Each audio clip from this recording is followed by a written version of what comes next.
I've always loved the older Dell XPS and even considered switching to one as my only personal computer back in 2016. Now that I've learned cheaper ways to acquire these amazing specimens of technology, I thought it was time to finally touch the lineup I never had the opportunity to explore. Introducing the new to me Dell XPS M1210.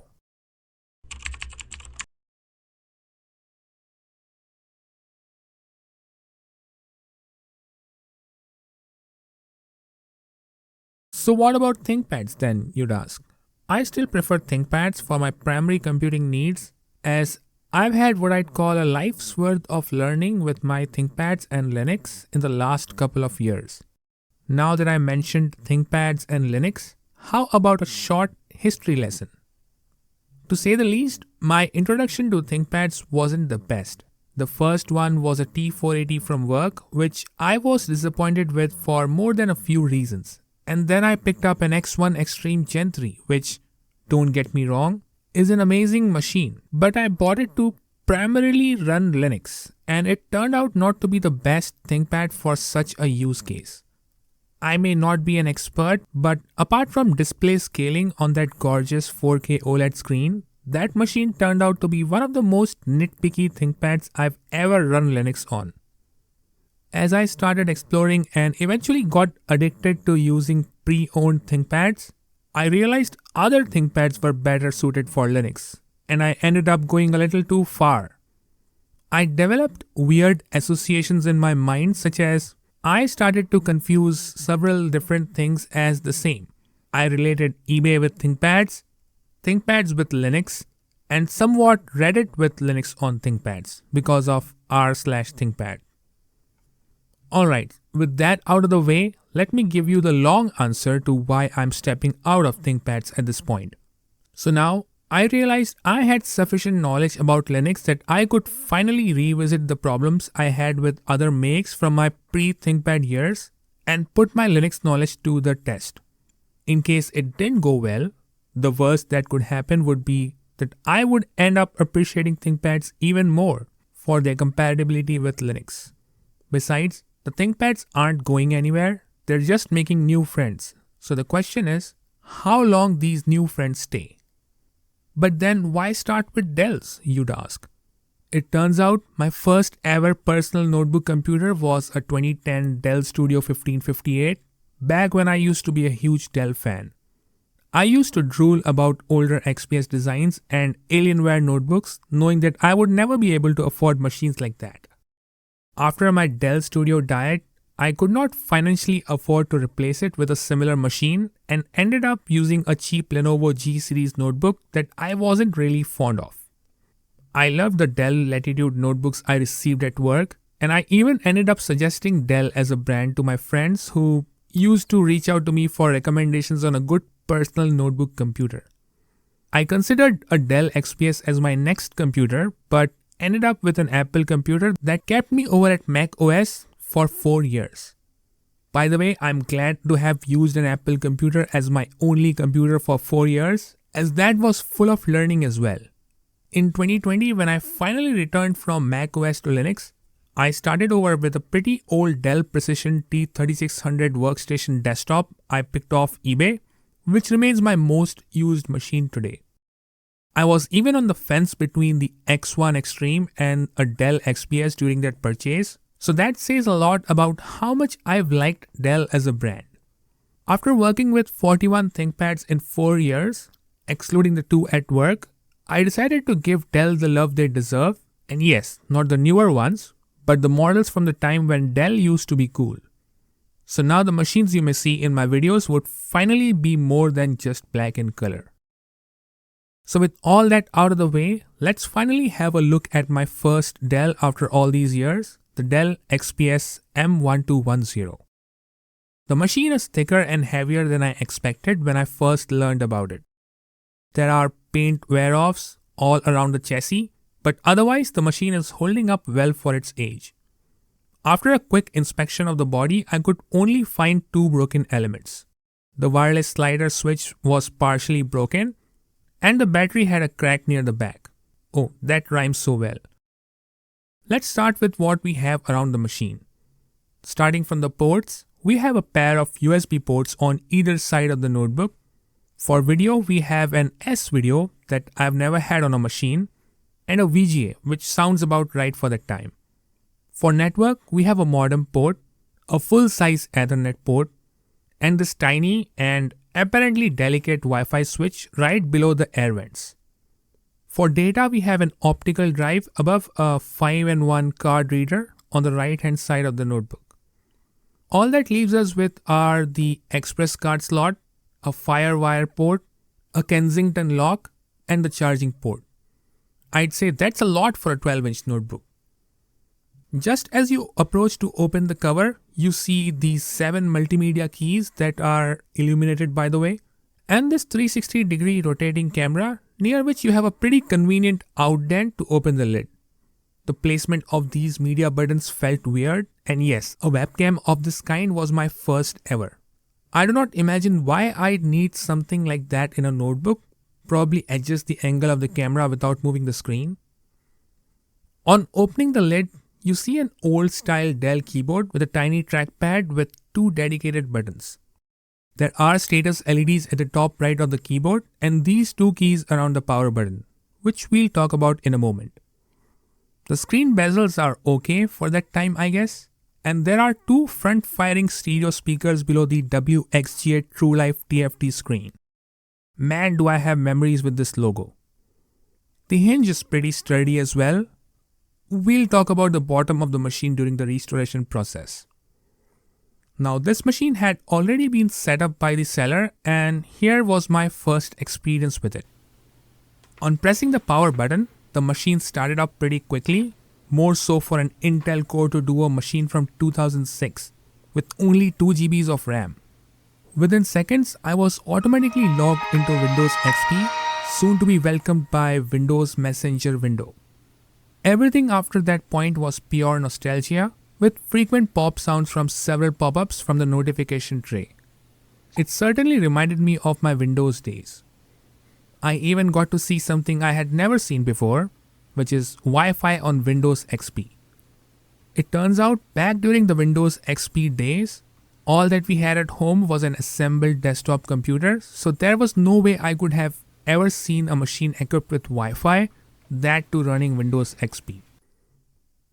The keyboard was way different than what I'm used to, and the keys appeared to need a little bit of extra actuation force as compared to my ThinkPads from similar years. I wish it was backlit though, the way some of the keys are, but sadly it wasn't. So coming back to these 2 around the power button, the right one had a camera logo on it, and pressing it instantly captured a snap. I had also never seen that software before. The button on the left had a label Media Direct over it, though the logo made it look like home. Pressing it brings up Dell Media Center, which is neat maybe. The machine was performing so well that I started to reconsider my plan of running Linux on it. I'll talk more on that later. There was one clear thing I was missing, and yes, you guessed it right, the track point. My fingers kept seeking that red thing in the center of the keyboard, but the only means to move the cursor was the tiny trackpad with 2 physical buttons. I should say that the trackpad was pretty smooth and responsive. The battery was working, but had a reduced capacity. With the addition of the ThinkPad X301, my X61S wasn't the slowest machine anymore, and with the addition of this XPS M1210, it won't be the oldest either. The machine was sold in a pretty good state. The seller mentioned that they had restored it with 128 GB SSD and some fresh PTM 7950 thermal pads. This would have meant that there wasn't much left for me in terms of restoration. However, as usual, it wasn't how it all played out. My first step was an obligatory cleanup, but mostly on the surface, and certainly not as deep as I usually do. The listing description made it sound like the seller was an enthusiast like myself, so trying to get into every nook and cranny didn't make sense. I thought I would save a lot of time not having to disassemble and reassemble the notebook completely, But then this partially broken Wi-Fi switch was bothering me, so I had to purchase an entire bottom shell as the Wi-Fi slider is a part of the huge assembly itself. Replacing the bottom shell cover of course needed way more work than I anticipated, even more than what I would have needed to replace the CPU thermal paste, which usually is something I consider a lot already. I had to take every single thing apart and get it all reseated on the new shell. I found the following while working inside the machine. The Wi-Fi module on this model comes off without a screw. On ThinkPads, there are 2 screws securing these. There was another major broken piece inside, which made me glad that I was going through all this hassle. This piece also had a screw clinging to it, and it refused to leave the assembly. Even after all the screws were taken off, the motherboard was refusing to come off, which is when I realized that the heatsink screws were actually fixed to the bottom shell as well. So I had to remove the heatsink too, pretty much what you'd need to do for a thermal repaste. On the new shell, I found this captive screw, so I didn't have to worry about the one I left on the previous one. So apparently that screw wasn't supposed to come off. I received the sticker so I could fill up at least one blank section with. Most importantly, there was this Wi-Fi slider, which was the reason for all the extra work. After some quick tests, I decided to put everything together. I upgraded the storage drive from 128 GB to 256 GB, which to me is a minimum on a computer today. I decided to hold on to the storage drive that the seller provided, as it had Windows XP Media Center set up, and I might give it a closer look someday, just for nostalgia reasons. The storage drive tray is secured with 4 screws, and even this trim piece is attached to the storage caddy with a couple of screws. Interesting. I also replaced the 2 1GB DDR2 RAM modules with a pair of 2 GB modules, making it 4 GBs in total, and that is the max this machine supports. Though one of the modules is easily accessible behind a single screw underneath the small cover below the chassis, the other one is actually behind the keyboard and needs prying open this panel above the keyboard, opening up 3 screws to get the keyboard out, and finally getting access to the module. I took care of this while reassembling the machine after the bottom shell replacement. I skipped upgrading the Wi-Fi and Bluetooth modules as I could not find many references to custom BIOS builds with the hardware whitelist removed, and I didn't want to take chances, especially given my relatively little experience working with Dell notebooks. I found it interesting how these were hidden behind a single screw as well, and could be replaced without having to remove the palm rest. I couldn't find any used replacement batteries. Instead, all the listings I could find were brand new. And we know how these brand new batteries are. Besides, I would rather buy 2 used ThinkPads than paying $100 for an aftermarket battery. So unfortunately, the machine will have to live with the one that came with it. By the way, I've always loved this feature on Dell notebooks for how it lets you check the battery charge level without turning the machine on. I had a similar feature in my Dell Studio as well, and I've seen similar lights in the newer XPS models where they've moved these indicator lights on the chassis, given how batteries are not removable anymore. With all the hardware restoration complete, it was now time to test it with Linux. So I proceeded with installing Void Linux on it to evaluate if there was any friction or challenge with any hardware component or drivers. I wish there was none. Usually with machines as non-standard as this one, my concern is whether I'd be able to utilize the non-standard hardware the way it is possible with Windows. I'm sure the rotating camera wouldn't be any different regardless of the operating system I ran, but these extra buttons might need additional configuration in order to utilize them. How much though? That might depend on the Linux distribution you use. As soon as I booted into the Void Linux installer, the Wi-Fi card wasn't recognized. So I had to perform the setup sitting next to my modem while also being tethered to the charger.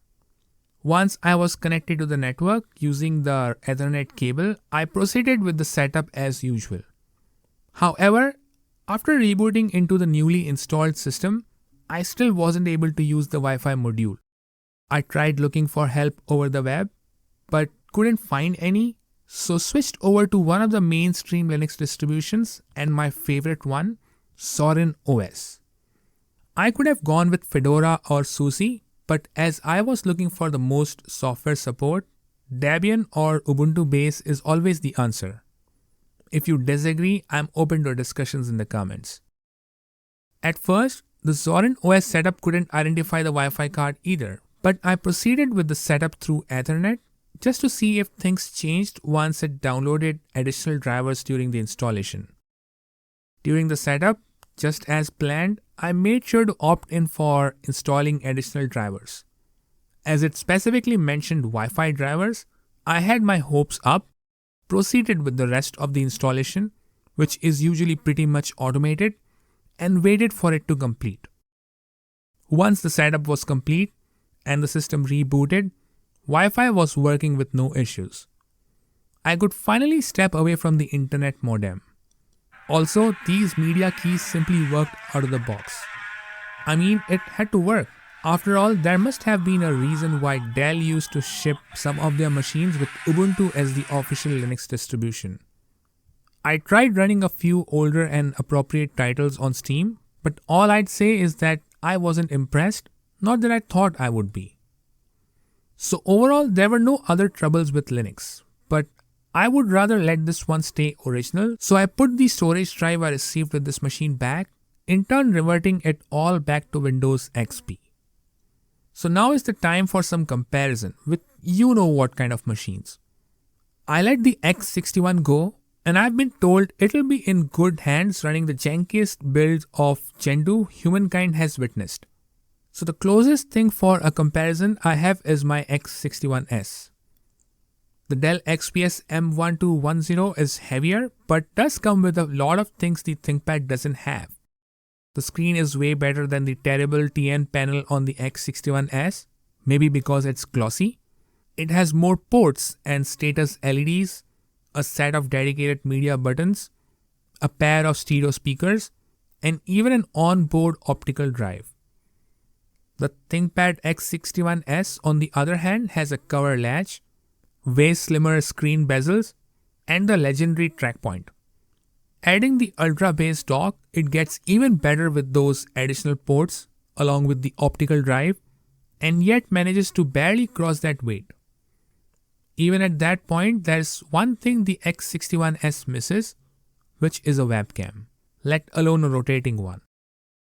So overall, I found the Dell XPS M1210 to be a great little machine, and to be frank, way more usable than my slightly newer ThinkPad X61S. Now don't get me wrong for saying this, but I still prefer the X61S over the XPS.